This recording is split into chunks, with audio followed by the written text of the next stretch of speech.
100वें अंतर्राष्ट्रीय सहकारिता दिवस के मौके पर सहकारिता द्वारा आत्मनिर्भर भारत एवं बेहतर विश्व ये विषय पर आज का कार्यक्रम राष्ट्रीय सहकारी संघ द्वारा आयोजित किया गया है।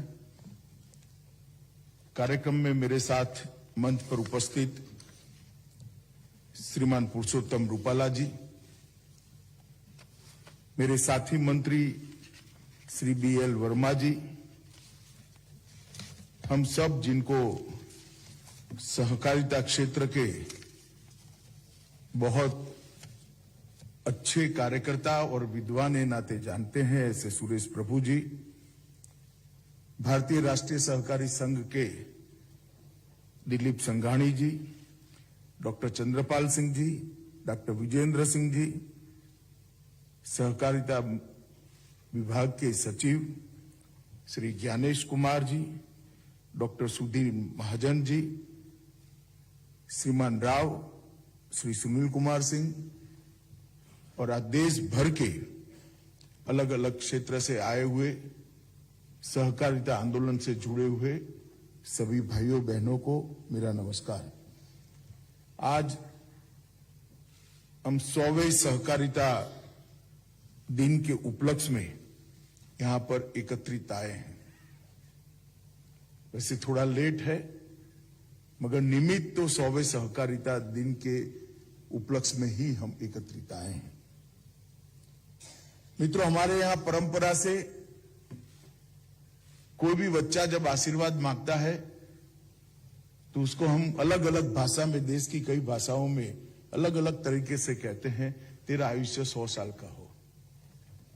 तो व्यक्ति के लिए महत्तम आयुष्य की कल्पना शत शरद की गई है। संस्था 100 साल की हो जाती है तो ये भी बड़ी उपलब्धि मानते हैं, मगर कई संस्थाएं ऐसी होती है कि जो 100 साल की हो जाती है और फिर भी रिलेवेंट रहती है, अपना अपना योगदान करती है।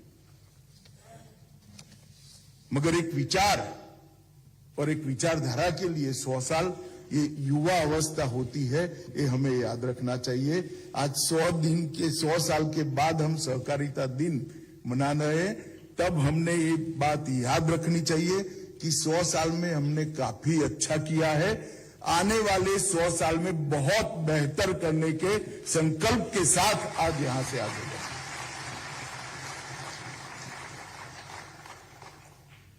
मैं चीजों को सकारात्मक दृष्टि से देखने वाला व्यक्ति हूं। ढेर सारी कमियां इस 100 साल के आंदोलन में से निकल सकती हैं। हमारा ग्रोथ कम है, हमारा व्याप कम है, विकास भी कम हुआ है, व्याप कम हुआ है, कई क्षेत्र छूट गए हैं। जिन क्षेत्रों में पहुंचे वहां भी 100% सैचुरेशन नहीं है। कई सारी कमियां निकाल सकते हैं,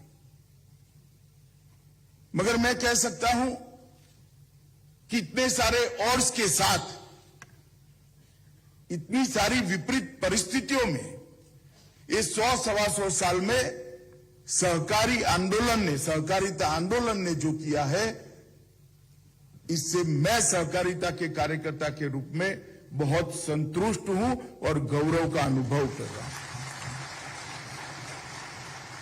हम एक मकाम पर पहुंच चुके, एक नींव डालने का काम समाप्त हुआ है और ये मकाम, ये मंच और ये नींव पर एक बुलंद इमारत अगर आगे हम बना सकते हैं तो मुझे विश्वास है कि सहकारिता के जो सिद्धांत है वो न केवल भारत, न केवल विकसित देश, समूचे विश्व को एक नया, सफल और टिकाऊ आर्थिक मॉडल देने का काम कर सकते हैं। किंतु इसके लिए हमने नई ऊर्जा के साथ, नए संकल्प के साथ, नए प्रण के साथ आगे बढ़ना होगा। मित्रों, सुरेश प्रभु जी ने बहुत विद्वतापूर्ण बात हमारे सामने रखी, एकदम अध्ययनपूर्ण बात। मैं उसका थोड़ा सरल भाषा में रखना चाहता हूं कि पूरी दुनिया में दो मॉडल विगत 100 साल के अंदर अलग अलग देशों ने अपनाए भी और देश उस रास्ते पे चले भी, साम्यवाद का और पूंजीवाद का। मैं निश्चित रूप से कह सकता हूं, और बाद में जब विफल जाते हैं तो अपने आप परिवर्तन होता है, क्योंकि समाज का समय का स्वभाव है। परंतु मैं निश्चित रूप से कह सकता हूं कि सहकारिता का मॉडल मध्यम मार्ग का है, सहकारिता का मॉडल सफल हो सके ऐसा मॉडल। मैं इस पर बाद में डिटेल में बात करूंगा, परंतु अंतर्राष्ट्रीय सहकारिता दिन के दिन हम सभी सहकारिता क्षेत्र में काम करने वाले लोगों के लिए आज के दिन अंतर्राष्ट्रीय सहयोग के बारे में जागरूकता बढ़ाने का दिन है। वैश्विक समस्याओं के समाधान के लिए सहकारिता के मॉडल को आधुनिक समय के अनुरूप बनाकर विश्व के सामने प्रस्तुत करने के संकल्प का दिन है। सहयोग और योगदान को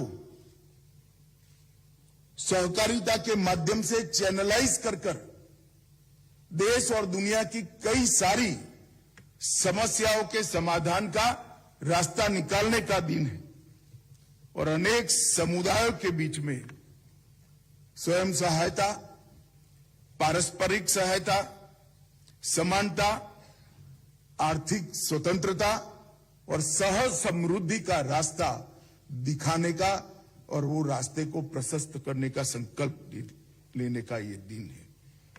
1923 से सहकारी समितियां सहकारी दिन को मनाती हैं, मगर मैं भारत के सहकारी क्षेत्र से, सहकारी आंदोलन से, सहकारिता आंदोलन से जुड़े हुए सभी भाइयों बहनों को कहने आया हूं कि आजादी का अमृत महोत्सव हम मना रहे हैं। आज हमने संकल्प लेना है कि आजादी का जब शताब्दी मनाया जाएगा तब वो भारत के सहकारिता की पीक वाला वर्ष होगा, आजादी का जब शताब्दी। हर क्षेत्र के अंदर मोदी जी ने जो हमारे सामने कल्पना रखी है आत्मनिर्भर भारत की, उसको चरितार्थ करने के लिए सहकारिता आगे बढ़ेगी। और ये अगर करना है तो हमें सामूहिक लक्ष्यों को प्राप्त करने के लिए दूसरे के साथ चीजों को साझा करने का व्यवहार और सहयोग का अप्रोच डेवलप करना पड़ेगा। अगर हमने ये करना है तो ये जो मैंने आगे दो आर्थिक मॉडल कहे, वो आर्थिक मॉडलों के कारण जो असंतुलन, क्योंकि दोनों एक्सट्रीम है, पूंजीवाद भी एक्सट्रीम है और साम्यवाद भी एक्सट्रीम है, इसके कारण असंतुलित विकास हुआ है, विशेषकर व्यक्तियों के जीवन में, व्यक्तियों के बारे में। ये असंतुलित विकास को अगर